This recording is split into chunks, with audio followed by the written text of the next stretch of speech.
പത്രികാ സമർപ്പണം പൂർത്തിയായതോടെ സംസ്ഥാനത്ത് തെരഞ്ഞെടുപ്പ് പ്രചാരണം അടുത്ത ഘട്ടത്തിലേക്ക്. ഇന്നാണ് നാമനിർദ്ദേശ പത്രികകളുടെ സൂക്ഷ്മ പരിശോധന. അപരന്മാരുടെ ഭീഷണിയിലാണ് പ്രമുഖ സ്ഥാനാർത്ഥികൾ. കോഴിക്കോടും വടകരയിലും LDF UDF സ്ഥാനാർത്ഥികൾക്ക് 3 വീതം അപരന്മാരാണ് ഉള്ളത്. കോട്ടയത്ത് തനിക്ക് അപരനായി CPIM പ്രവർത്തകനെ നിർത്തിയത് LDFന്റെ പരാജയ ഭീതി കൊണ്ടെന്ന് UDF സ്ഥാനാർത്ഥി ഫ്രാൻസിസ് ജോർജ് 24-നോട് പറഞ്ഞു.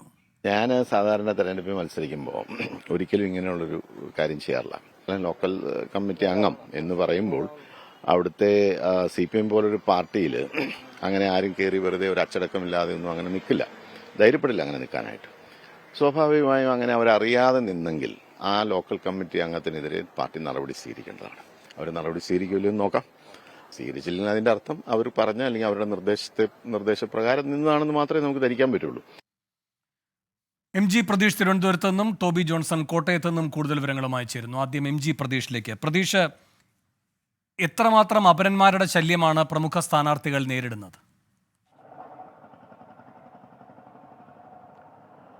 വേണു, ഈ തിരഞ്ഞെടുപ്പിൽ സ്ഥാനാർത്ഥികൾ നേരിടാൻ പോകുന്ന പ്രധാനപ്പെട്ട വെല്ലുവിളി അപരന്മാരുടെ സാന്നിധ്യം തന്നെയാണ്. കാരണം പല തിരഞ്ഞെടുപ്പുകളിലും അപരന്മാർ മത്സരിക്കുന്നത് ചിലപ്പോൾ വിധി നിർണ്ണയിക്കുന്ന ഘടകമായി തന്നെ മാറാറുണ്ട്.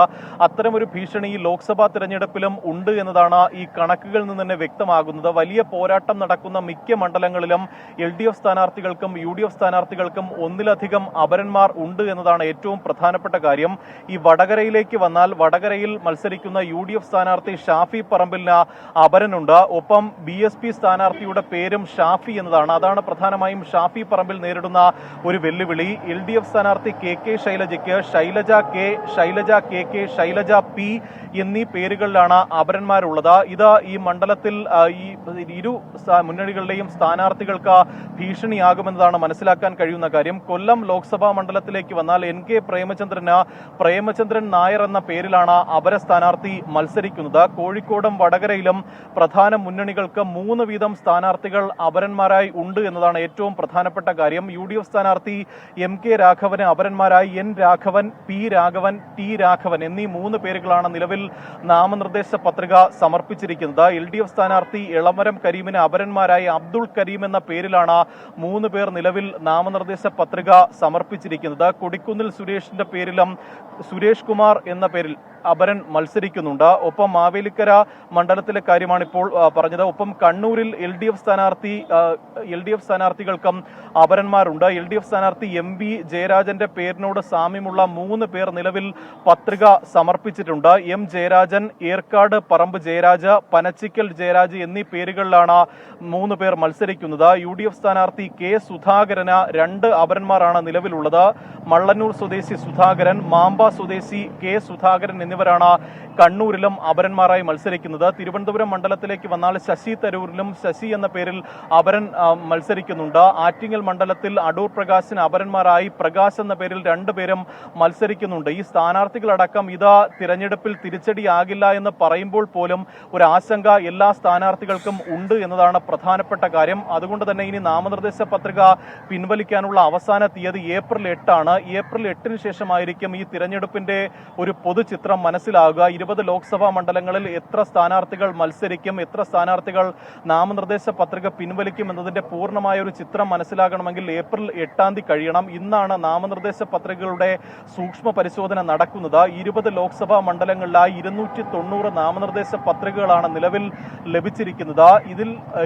ഇതിൽ കൂടുതൽ ആളുകൾ നാമനിർദ്ദേശ പത്രിക ഇനി പിൻവലിക്കാൻ സാധ്യതയുണ്ടോ എന്നതാണ് ഏറ്റവും പ്രധാനപ്പെട്ട കാര്യം. ഒപ്പം സൂക്ഷ്മ പരിശോധനയിൽ ഏതെങ്കിലും തരത്തിൽ സാങ്കേതിക തകരാർ അല്ലെങ്കിൽ അത് കണ്ടെത്തി ഈ പത്രിക തള്ളാൻ സാധ്യതയുണ്ടോ എന്നടക്കമുള്ള ചില കൗതുകങ്ങളും ഇനി ബാക്കിയുണ്ട്. എന്തായാലും വലിയൊരു പോരാട്ടത്തിലേക്ക് പോകുകയാണ്. ഇതുവരെ ഉണ്ടായിരുന്ന തിരഞ്ഞെടുപ്പ് ചൂടല്ല, അല്ലെങ്കിൽ അത്തരത്തിലൊരു ആവേശമായിരിക്കില്ല ഇനി വരും ദിവസങ്ങളിൽ ഉണ്ടാകുന്നത്. 3 ആഴ്ചയാണ് തിരഞ്ഞെടുപ്പിനുള്ളത്. അതുകൊണ്ട് തന്നെ പരമാവധി കളം നിറയാനുള്ള ശ്രമത്തിലാണ് 3 മുന്നണികളും. വാഹന പ്രചരണ ജാഥകളടക്കം ഓരോ സ്ഥാനാർത്ഥികളും ഇതിനോടകം തന്നെ തുടങ്ങിക്കഴിഞ്ഞു. എന്തായാലും ശക്തമായൊരു പോരാട്ടം ഈ ലോക്സഭാ തെരഞ്ഞെടുപ്പിൽ നടക്കുമെന്നതാണ് നമുക്ക് പൊതുവായി മനസ്സിലാക്കാൻ കഴിയുന്ന കാര്യം.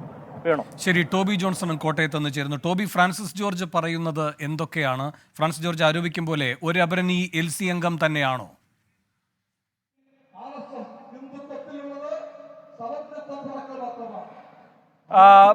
CPM പ്രവർത്തകനാണെന്നുള്ള വിവരമാണ് നമുക്കും ലഭിക്കുന്നത്. ഇദ്ദേഹത്തെ രാവിലെ തന്നെ നമ്മൾ ബന്ധപ്പെടാൻ ശ്രമിച്ചിരുന്നു.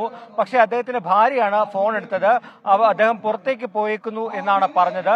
എന്തായാലും നമ്മൾ നാട്ടിലും അതുപോലെ തന്നെ നമുക്കറിയാവുന്ന ആ പ്രദേശത്തുള്ള ആളുകളോടുമൊക്കെ ചോദിച്ചപ്പോൾ സജീവമായിട്ടുള്ള CPM പ്രവർത്തകനാണ് എന്നാണ് നമുക്ക് ലഭിക്കുന്ന വിവരം. അദ്ദേഹത്തിന്റെ ഫേസ്ബുക്ക് പേജിൽ നോക്കുമ്പോഴും ഇക്കാര്യങ്ങൾ തന്നെയാണ്. CPM അനുഭാവി എന്നുള്ള രീതിയിൽ തന്നെയാണ് നമുക്ക് മനസ്സിലാക്കാൻ സാധിക്കുന്നത്. എന്തായാലും ഫ്രാൻസിസ് ജോർജ് പറഞ്ഞത് ഇക്കാര്യത്തിൽ CPM ഒരു മറുപടി പറയണം. ഇങ്ങനെ ഒരു സ്ഥാനാർത്ഥിയെ നിർത്തിയതിൽ CPM-ന് പങ്കുണ്ടോ എന്ന് അവർ വ്യക്തമാക്കണം. അല്ലെങ്കിൽ തന്നെ ഈ ഒരു സ്ഥാനാർത്ഥിയെ പിൻവലിക്കാൻ അവർ തയ്യാറാകണം. അവർ ബോധപൂർവം നിർത്തിയതാണെങ്കിൽ അവർ പിൻവലിക്കാൻ തയ്യാറാകണം. സ്വന്തം ഇഷ്ടപ്രകാരമാണ് അദ്ദേഹം നിന്നതെങ്കിൽ അത് വ്യക്തമാക്കാൻ CPM തയ്യാറാകണമെന്നാണ് എന്തായാലും ഫ്രാൻസിസ് ജോർജ് പറഞ്ഞിരിക്കുന്നത്. ഫ്രാൻസിസ് സി ജോർജ് എന്ന് പറയുന്ന തൃശൂർ സ്വദേശിയായിട്ടുള്ള ആള് കേരള കോൺഗ്രസ്സുകാരനാണെന്നുള്ള ചില വാർത്തകൾ വരുന്നുണ്ട്. അതിലൊരു വ്യക്തത എന്തായാലും വന്നിട്ടില്ല. കേരള കോൺഗ്രസിന്റെ പ്രതിനിധികൾ ഈ വിഷയത്തിൽ പ്രതികരിക്കാൻ തയ്യാറായിട്ടില്ല. നമ്മൾ സ്ഥാനാർത്ഥി തോമസ് ചാഴിക്കാടനോട് സംസാരിച്ചിരുന്നു. അദ്ദേഹത്തെ നേരിട്ട് കാണാൻ വേണ്ടി വീട്ടിൽ ചെന്നിരുന്നു. പക്ഷേ ഈ വിഷയത്തിൽ പ്രതികരിക്കുന്നില്ല എന്നാണ് ഇപ്പോൾ പറഞ്ഞിരിക്കുന്നത്. അതുകൊണ്ട് തന്നെ സംശയം ഇപ്പോഴും നിൽക്കുകയാണ്. ഇതിന് പിന്നിൽ നേതാക്കളുടെ നീക്കങ്ങൾ ഉണ്ടോ, അല്ലെങ്കിൽ LDF-ലെ പ്രമുഖ നേതാക്കൾ തന്നെ ഇതിന് പിന്നിൽ പ്രവർത്തിച്ചിട്ടുണ്ടോ എന്നൊരു സംശയം ഫ്രാൻസിസ് ജോർജ് ഉന്നയിക്കുമ്പോൾ ഇത്തരത്തിലുള്ള പ്രതികരണങ്ങൾ വരാതിരിക്കുന്ന ഒരു സാഹചര്യം കൂടി കൂട്ടി വായിക്കുമ്പോൾ നമുക്ക് വലിയ സംശയങ്ങൾ തന്നെയുണ്ട്. ഏതായാലും ഈ രണ്ട് പേര് വന്നത് വലിയൊരു തിരിച്ചടിയാണ് ഫ്രാൻസിസ് ജോർജിന്. എടുത്തു പറയേണ്ട ഒരു കാര്യം, ഒരു ചിഹ്നം പോലും ഇപ്പോഴും ലഭിച്ചിട്ടില്ല. അതുകൊണ്ട് തന്നെ വലിയൊരു പ്രതിസന്ധിയിലേക്ക് കാര്യങ്ങൾ പോകും. ഏതെങ്കിലും ഒരു സാഹചര്യത്തിൽ സമാനമായിട്ടുള്ള ഒരു ചിഹ്നം വല്ലോ ഈ ഫ്രാൻസിസ് ജോർജ് അപരന്മാർക്ക് കൂടി ലഭിക്കുകയാണെങ്കിൽ നമ്മൾ കേരള ചരിത്രത്തിൽ മുൻപ് കണ്ടിട്ടുള്ള പോലെയുള്ള ചില അട്ടിമറികളിലേക്ക് പോലും കാര്യങ്ങൾ പോകാനുള്ള സാധ്യതയുണ്ട്. എന്തായാലും ഈ സ്ഥാനാർത്ഥിയെ പിൻവലിക്കാൻ അല്ലെങ്കിൽ ഇത്തരത്തിലുള്ള ഒരു നടപടി അത് പരാജയ ഭീതി മൂലമാണ് എന്നുള്ളൊരു ആരോപണം തന്നെയാണ് ഇപ്പോൾ ഫ്രാൻസിസ് ജോർജ് നമ്മളോട് പറഞ്ഞിരിക്കുന്നത്.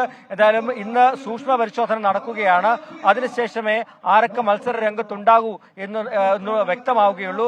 അതിനുവേണ്ടി കാത്തിരിക്കുകയാണ്. ഒപ്പം തന്നെ ഈ സ്ഥാനാർത്ഥികൾ ആരാണെന്ന് കണ്ടെത്തി അവരെ ഇതിൽ നിന്ന് പിന്തിരിപ്പിക്കാനുള്ള ശ്രമം കൂടി UDF നേതൃത്വം ആരംഭിച്ചിട്ടുണ്ട്. വേണു, ശരി. പ്രമുഖ സ്ഥാനാർത്ഥികൾക്കെല്ലാം അപരന്മാരുടെ ഭീഷണി. വിശദാംശങ്ങളാണ് ടോബി ജോൺസണും MG പ്രതീഷും നൽകിയത്.